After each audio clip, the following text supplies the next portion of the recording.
Hello, and welcome to Somnistry Stories. Tonight, we settle into the peaceful rhythm of Aunt Sylvie's porch, where the rain taps softly against the roof and the rocking chair sways in time. Let go of the day, breathe deeply, and rest.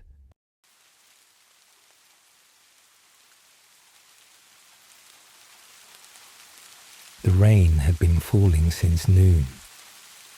A gentle rhythm that painted the world in shades of grey and silver. It wasn't the hurried, frantic rain of spring storms, but rather the patient summer rain that nourished the earth and cleansed the air. Each droplet followed its predetermined path from sky to leaf to ground, creating a symphony of soft percussion that filled the evening air. On the screened-in porch of the old farmhouse, Aunt Sylvie sat in her wicker rocking chair, counting stitches in a whisper that matched the cadence of the raindrops. 1 pearl, 2 knit, 3 pearl. Her silver hair was braided into a crown that circled her head like a halo, and her round wire-frame glasses caught the fading evening light as she worked. The weathered floorboards beneath her creaked gently with each rock of her chair. Creak. Pause. Creak. Pause. A metronome marking time as twilight settled over the land. 14 pearl, 15 knit, 16 pearl. She continued, her fingers moving with practiced precision. The soft blue yarn grew longer between her wooden needles, transforming into something warm and useful with each passing minute. Click-clack went the needles, a counterpoint to the patter of rain and the creak of her chair. The porch itself seemed to breathe with contentment, its peeling white paint and warped wooden planks telling stories of summers past. A braided rag rug of red, blue and yellow strips lay beneath Aunt Sylvie's feet, adding a splash of muted colour to the peaceful scene. Against the wall, a tea tray waited patiently. A chipped porcelain teapot, a honey dipper resting in a small ceramic dish, and a sprig of fresh mint in a mason jar, ready to be steeped when the moment called for it. As Sylvie reached the end of a row, she adjusted her glasses twice, pushing them gently up the bridge of her nose with her index finger. She blew softly on her knitting needles, as if making a wish on birthday candles, sending a stray thread floating into the air where it caught the light, before settling onto the crocheted throw draped over the arm of her chair. The rain continued its gentle percussion on the roof, creating a blanket of white noise that wrapped around the porch like a cocoon. Out beyond the screen, the oak trees stood sentinel, their leaves glistening with moisture, occasionally releasing a heavy droplet that fell with a satisfying plop onto the wet ground below. The distant hills were shrouded in a fine mist, their outlines softened and dreamlike in the fading light. 1 pearl, 2 knit, 3 pearl. Aunt Sylvie began her count again, her voice barely audible above the rain. The rocking chair maintained its steady rhythm. Creak, pause, creak, pause. Her weathered hands moved with calm purpose, the blue yarn flowing through her fingers like water. Outside, the world was growing darker as evening transitioned to twilight. The rain-soaked landscape took on deeper hues, the green of the oaks turning to emerald, the brown earth darkening to umber. With the coming of darkness, the scent of wet oak leaves began to rise, a rich, earthy aroma that spoke of growth and renewal. It was the smell of life itself, of leaves decomposing into soil, of nutrients returning to the earth from which they came. This petrichor, the scent of rain on dry earth, mingled with the sweeter fragrance of honeysuckle that grew along the fence line, creating a perfume that no bottled scent could ever capture. Aunt Sylvie breathed it in deeply, a small smile forming at the corners of her mouth as she continued to rock and knit. Her rocking chair answered with its familiar creak. Pause. Creak. Pause. The wooden wind chime in the corner of the porch, carved into the shapes of small birds, offered an occasional tinkle when a stray breeze found its way through the screen. After completing another row, Sylvie adjusted her glasses twice and set aside her knitting for a moment. She reached for the teapot, lifting it with careful hands. The sound of liquid trickling into a cup joined the ambient chorus of rain and creaking chair. The teacup clinked softly against its saucer as she settled it on the small table beside her. Steam rose from the amber liquid, carrying the fragrance of chamomile and mint to mingle with the petrichor from outside. As Sylvie sipped her tea, a soft humming escaped her lips, the familiar melody of all the pretty little horses, a lullaby as old as the hills themselves. The tune wove itself into the tapestry of sounds. The rain, the chair, the click-clack of knitting needles that would soon resume their work. Her humming faded naturally, like the last notes of a music box winding down, and she returned her teacup to its saucer with a gentle clink. The first hint of lightning flickered in the distance, a soft golden pulse against the darkening sky. It cast no thunder, only a momentary illumination that outlined the oak trees in brief splendor before fading back into the grey dusk. Aunt Sylvie barely looked up, accustomed to the summer lightning that visited these hills with predictable regularity. Taking up her needles once more, she resumed her count. 17 purl, 18 knit, 19 purl. The click-clack of wooden needles joined the symphony of evening sounds again, and the chair continued its steady creak. Pause. Creak. Pause. It was then that the first firefly of the evening appeared, hovering just outside the porch screen. Its body was unremarkable in the growing darkness, but its light, a perfect golden pinpoint, pulsed with gentle insistence against the mesh. On. Off. On. Off. A living lantern performing its ancient dance of attraction and mystery. The golden glow illuminated a small section of the screen, casting delicate shadows of the woven mesh onto the porch floor. For a moment, the firefly seemed to hover in place, its light reflecting in Aunt Sylvie's glasses as she glanced up from her knitting. The tiny creature's luminescence created a small circle of warmth against the cool blues and greys of the rainy evening. A reminder that even in darkness, light finds a way to exist. Sylvie watched the firefly with quiet appreciation, her knitting needles slowing their rhythm, but never quite stopping.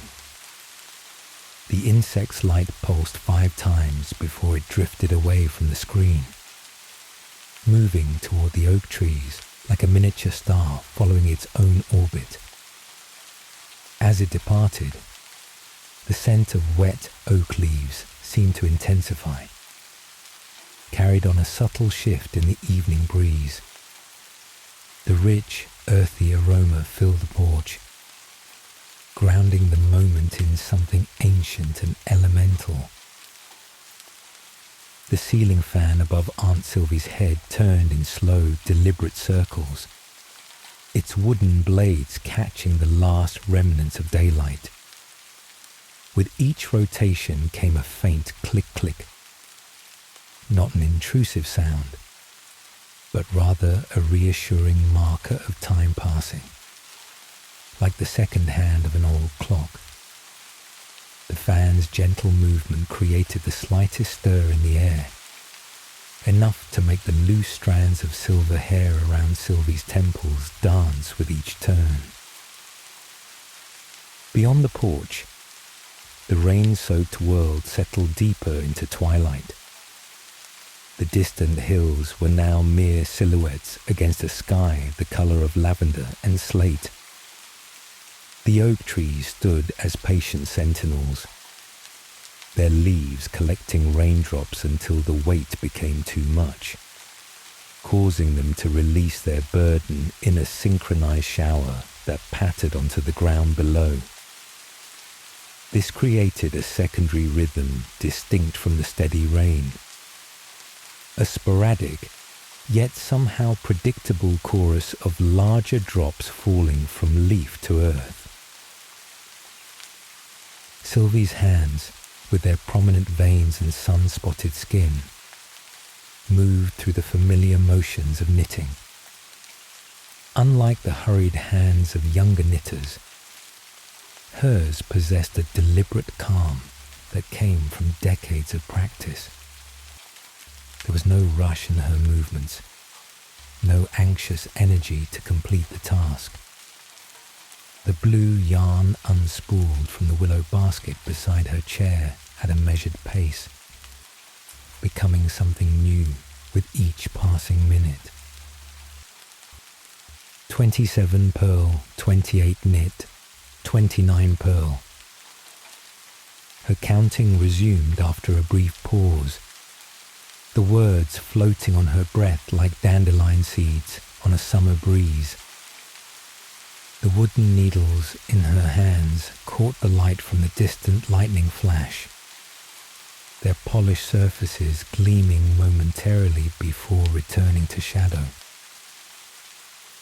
On the table beside Sylvie, the tea had cooled enough that it no longer released visible steam.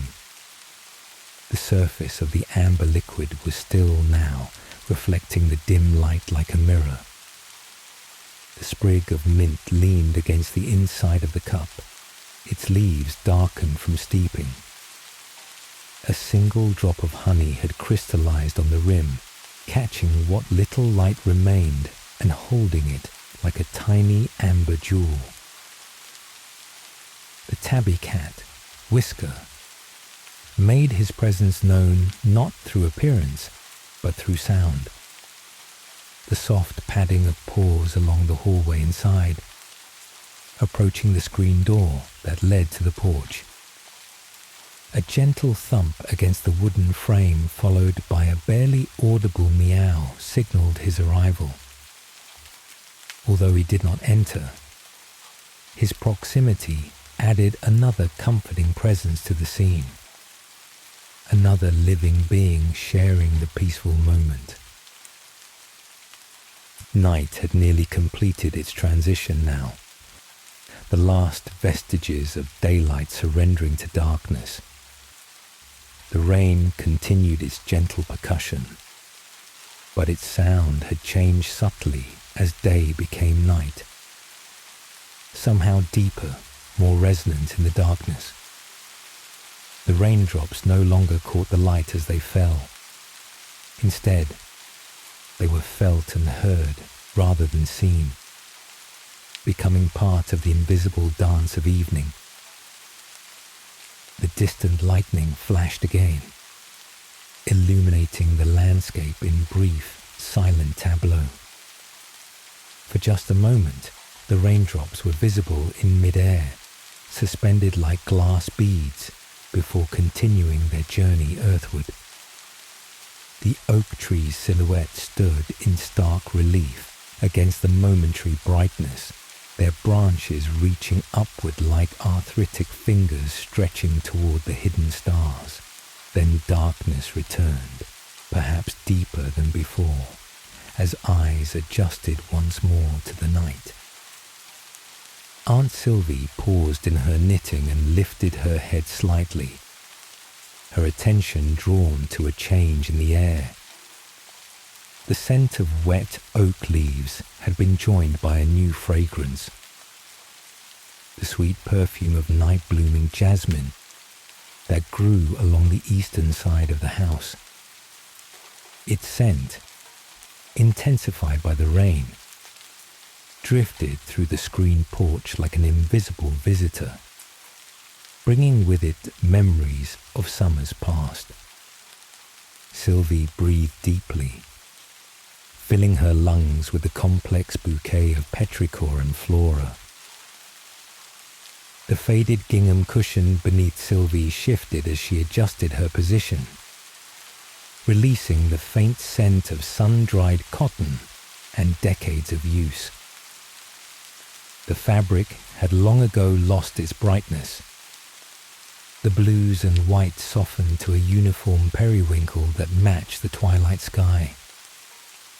Years of sitting had shaped the cushion to Sylvie's form, creating a perfect nest that supported her frame through long evenings of contemplation and handwork. Another firefly appeared, joined by a second, and then a third, creating a constellation of living lights that blinked in asynchronous patterns outside the porch screen.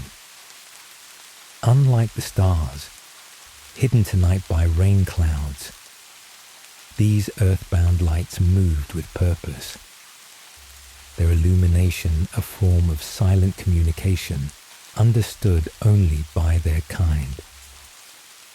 They dipped and hovered near the flowering bushes that bordered the yard, their reflections appearing in the rain-slick leaves like fairies dancing.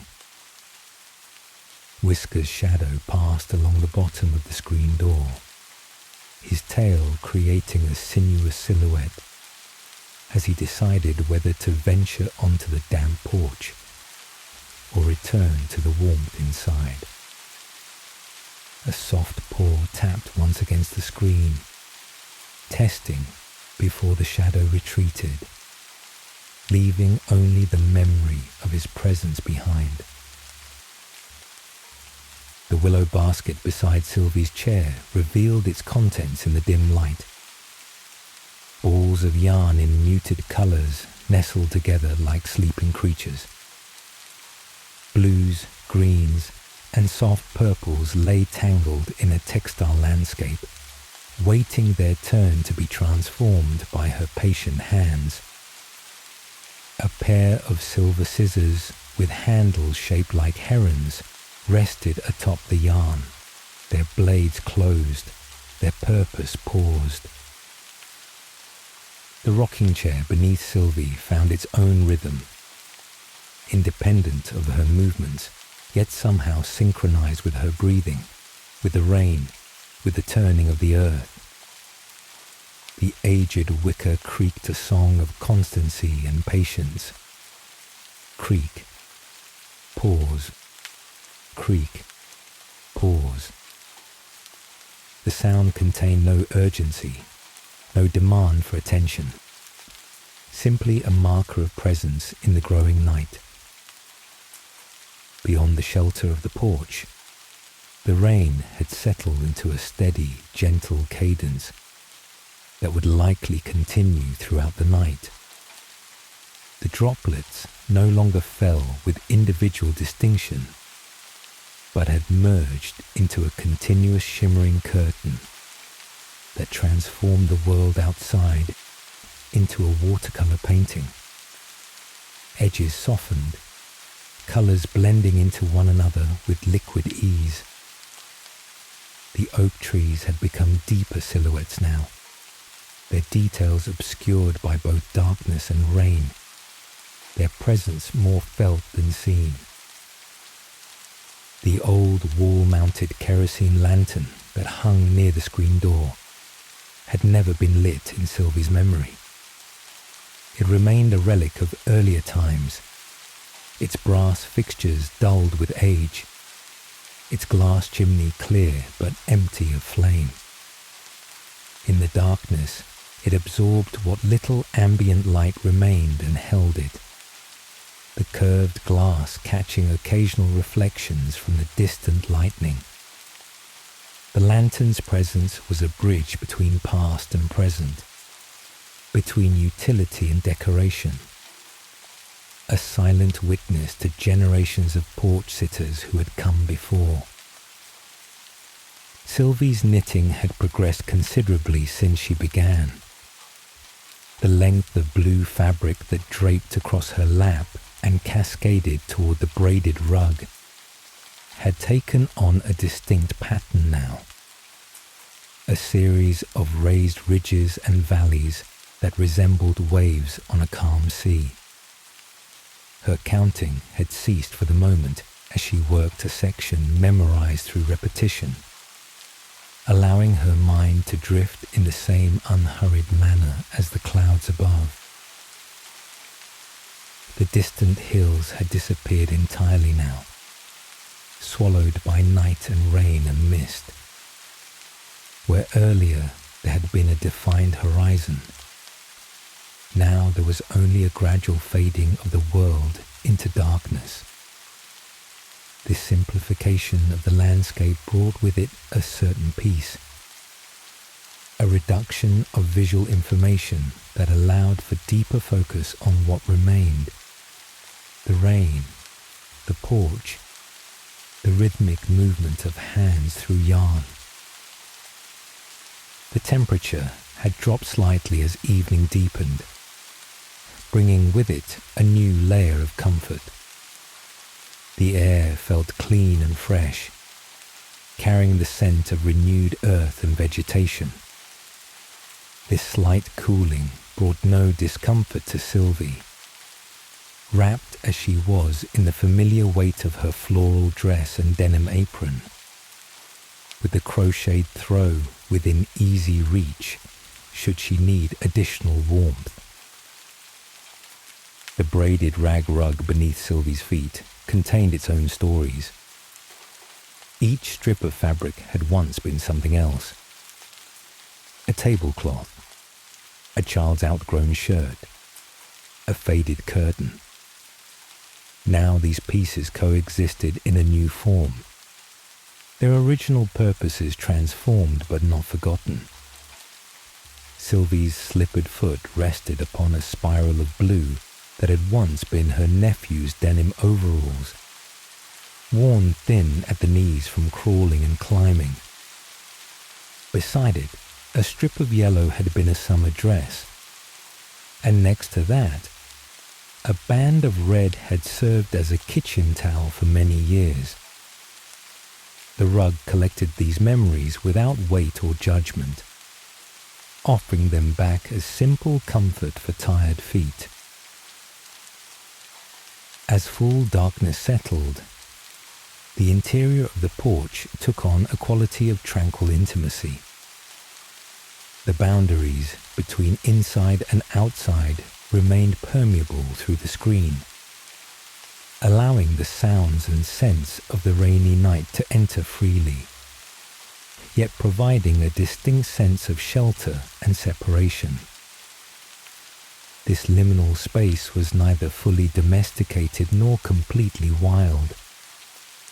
A perfect balance between the two that allowed for appreciation of nature's rhythms without exposure to its harsher elements. Time itself seemed to have altered its normal progression on the porch. Minutes no longer marched forward with mechanical precision, but instead pooled and gathered like the rainwater in the garden's low spots. This temporal fluidity brought no anxiety or confusion, only a gentle liberation from urgency. The evening would take exactly as long as it needed to unfold, no more and no less. The wooden floorboards beneath the rocking chair had been worn smooth by years of similar motion, creating a shallow depression that guided the chair's runners along a familiar path. This physical memory of the wood, this accommodation to repetitive movement, spoke of permanence and belonging. The chair did not wander or drift, but followed the course established by those who had sat there before. Sylvie's hands, which had been in constant motion, now paused as she reached the end of a complex pattern section. She lifted the knitting closer to her face, examining the stitches with the careful attention of someone who values precision without being troubled by imperfection. Satisfied with her work, she lowered the fabric back to her lap and reached for her teacup, finding it empty but still faintly warm to the touch. The sound of water dripping from the porch roof had developed its own distinct pattern, separate from the general rainfall. At the corner nearest Sylvie, a collection point had formed where water gathered, before releasing in larger drops at 7-second intervals. The resulting sound, a rounded plunk, as each drop hit the saturated earth below, was like a bass note punctuating the higher-pitched patter of the rain itself. Whisker had apparently decided that the porch was worth visiting after all, as the screen door now opened a few inches with a gentle squeak of its spring. The tabby's face appeared in the gap, whiskers forward and ears alert, green eyes reflecting what little light remained. After a moment's consideration, he slipped through the opening and padded silently across the wooden boards, making his way to Sylvie's side. Without disturbing her knitting, he settled himself beside the rocking chair, his warm presence acknowledged but not interrupted by his human companion. The fireflies outside had increased in number, their constellation now including perhaps a dozen individual lights that blinked in seemingly random patterns. Their gentle illumination was insufficient to truly brighten the night, yet they created ephemeral moments of warmth and connection, brief points of contact between darkness and light. One particularly bold insect landed directly on the porch screen, its light glowing like a tiny lantern against the mesh, creating a starburst pattern of illuminated raindrops that clung to the screen around it. The empty teacup on the small table beside Sylvie's chair had left a faint ring of moisture on the wooden surface. This circle, barely visible in the dim light, would evaporate by morning, leaving no trace of its existence.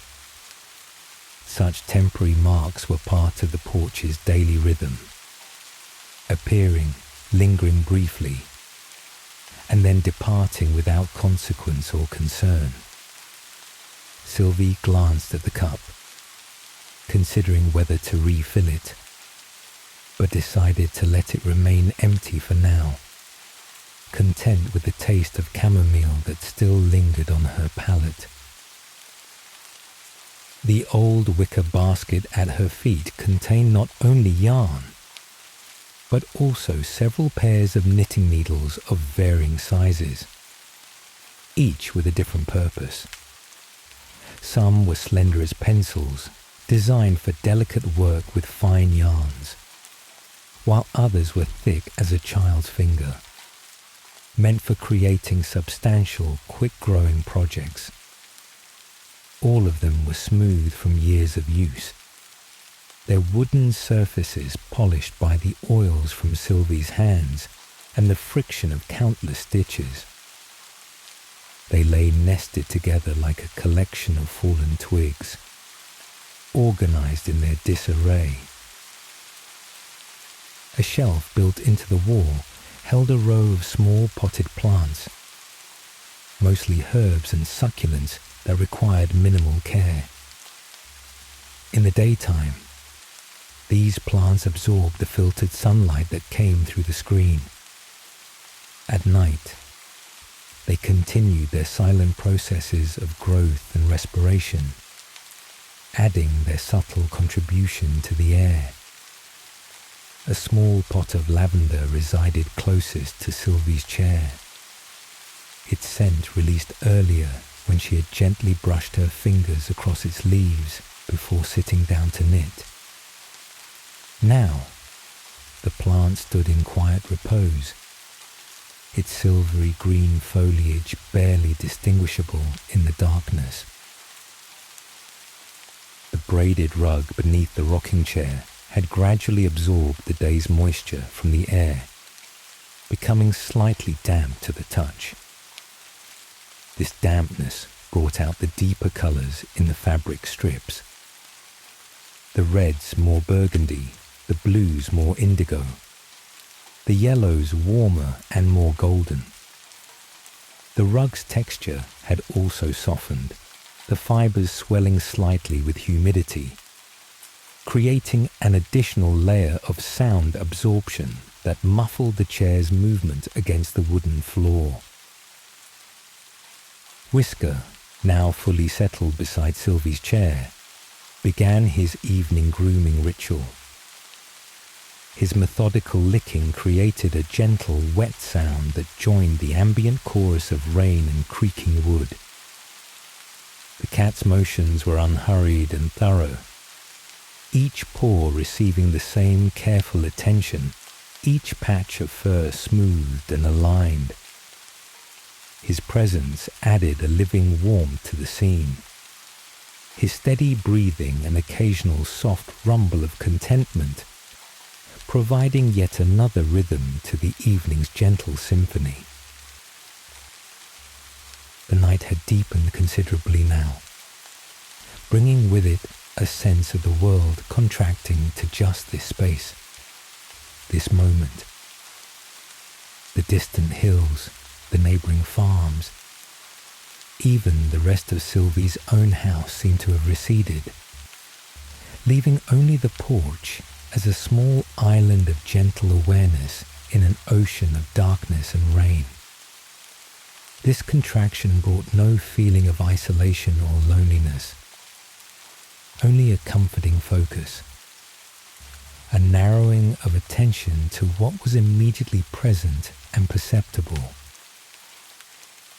The rain, which had maintained its steady rhythm for hours, now underwent a subtle shift. The droplets grew slightly larger, their impact on the roof softening from a patter to a more rounded, resonant sound. This change was so gradual that it registered not as a disruption, but as a natural progression, the weather following its own unhurried evolution through the night. The resulting sound was deeper, more enveloping, creating a denser auditory blanket that seemed to wrap around the porch with increased gentleness. Sylvie's knitting had developed a repeating pattern of ridges and valleys that resembled gentle waves. Her hands moved with a muscle memory born of decades of practice, requiring minimal visual guidance even in the dim light. The growing length of fabric now cascaded from her needles across her lap, spilling toward Whisker, who occasionally reached out a curious paw to touch the soft yarn before returning to his grooming. The blue colour had deepened in the darkness, becoming almost indistinguishable from navy or even black, but Sylvie knew its true shade by heart and by touch. Beyond the porch roof's edge, visible through the screen, a section of rain gutter had filled to capacity, and now released a small waterfall that caught the occasional flash of distant lightning. This cascade created its own distinct sound, a liquid gurgling that complemented the broader symphony of rainfall. The water collected in a shallow depression in the ground below, forming a temporary pool that reflected the night sky's brief illuminations. Small ripples radiated across its surface with each new droplet, concentric circles that formed, expanded, and disappeared in endless succession. The scent of rain-soaked earth had continued to evolve throughout the evening. What had begun as the sharp, immediate smell of water meeting dry soil had mellowed into a deeper, more complex aroma. Now it carried notes of decomposing leaves, mineral-rich clay, and the subtle exhalations of earthworms and soil bacteria awakened by the moisture. This living perfume spoke of fertility and patience, of processes that had continued uninterrupted for millennia. Sylvie's silver hair, still arranged in its braided crown, had relaxed slightly over the hours of sitting. A few strands had come loose around her temples, softening the silhouette of her head against the darker backdrop of the chair. These escaped wisps moved gently with each rotation of the ceiling fan, dancing in rhythm with the air currents that circulated through the enclosed space. The braided crown would be undone before sleep and redone in the morning, a daily ritual as consistent as the rising and setting of the sun. The old farmhouse itself seemed to be settling more deeply into the night.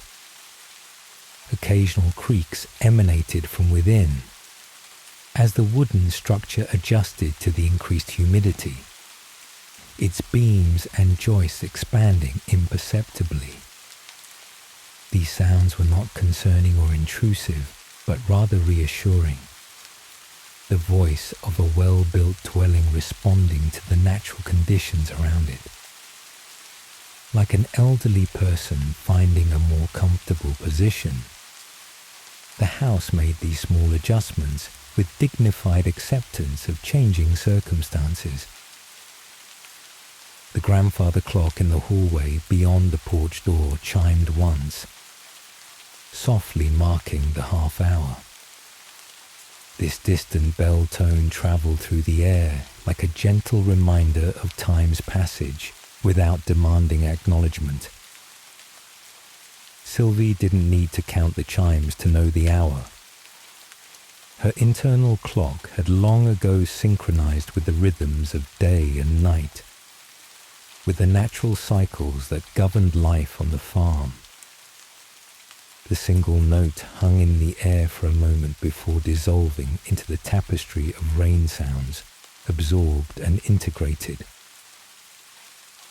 A pleasant heaviness had gradually settled into Sylvie's limbs as the evening progressed.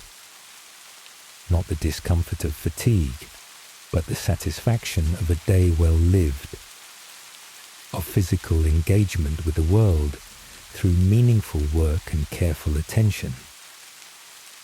This comfortable weight manifested in a slight slowing of her movements, a deepening of her breath, a more pronounced pause between the rocking of her chair.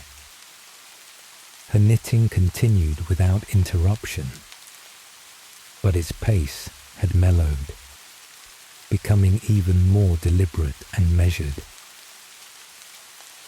Whisker had completed his grooming ritual, and now lay curled in a perfect circle beside Sylvie's chair, his breathing deep and regular.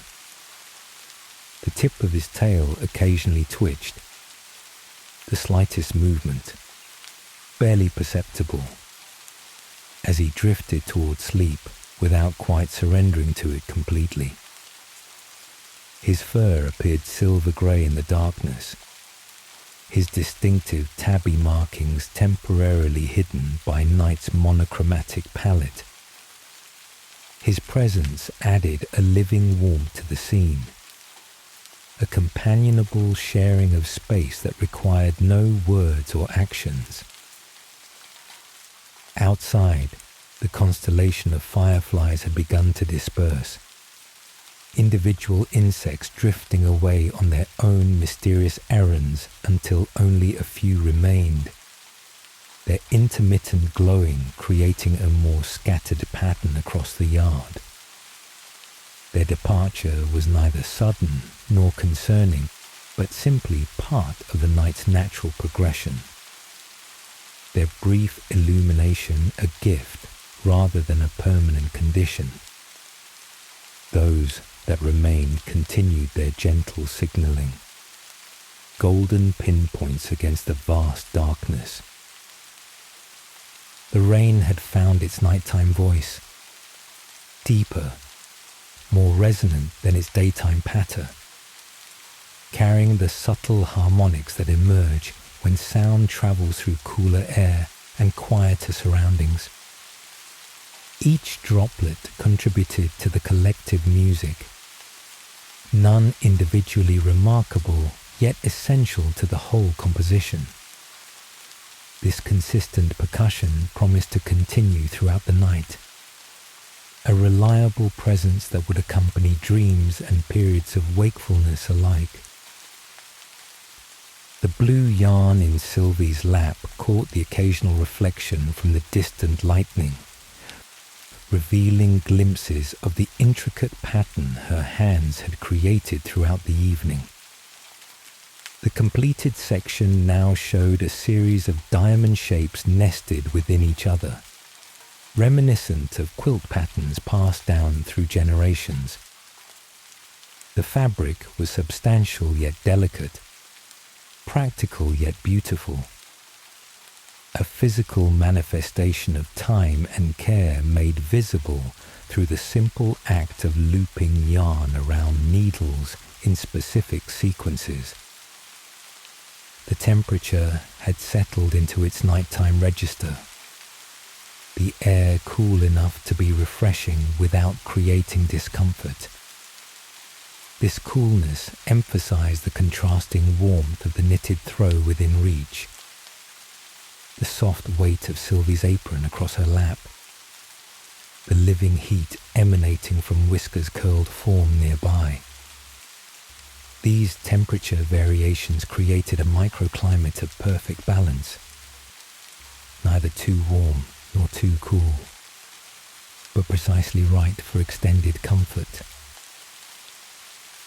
The worn wooden arms of the rocking chair had acquired a patina over decades of use, the original finish long ago replaced by the natural oils transferred from countless hands. This surface told its own story of contact and presence, of palms resting in the same spot day after day, year after year. Sylvie's hands now contributed to this ongoing narrative, her touch both benefiting from and adding to the smoothness that made the chair an extension of those who sat in it. As midnight approached, the porch had become a world unto itself, a self-contained universe of gentle sound, subtle movement, and comfortable stillness. The boundaries between inside and outside remained permeable yet distinct, the screen both connecting and separating the domestic from the wild. Rain continued its patient journey from sky to earth. Needles maintained their dance through yarn, and the rocking chair preserved its timeless rhythm of forward and back, forward and back. Sylvie's breathing had gradually synchronized with these surrounding rhythms. The rocking of her chair, the distant dripping from the eaves, even Whisker's soft exhalations. This unconscious harmony created a sense of profound rightness, of being perfectly attuned to one's environment. Her knitting needles tapped slower now, lazy as the dripping eaves, while the rain sang the porch to sleep, and the night stretched on.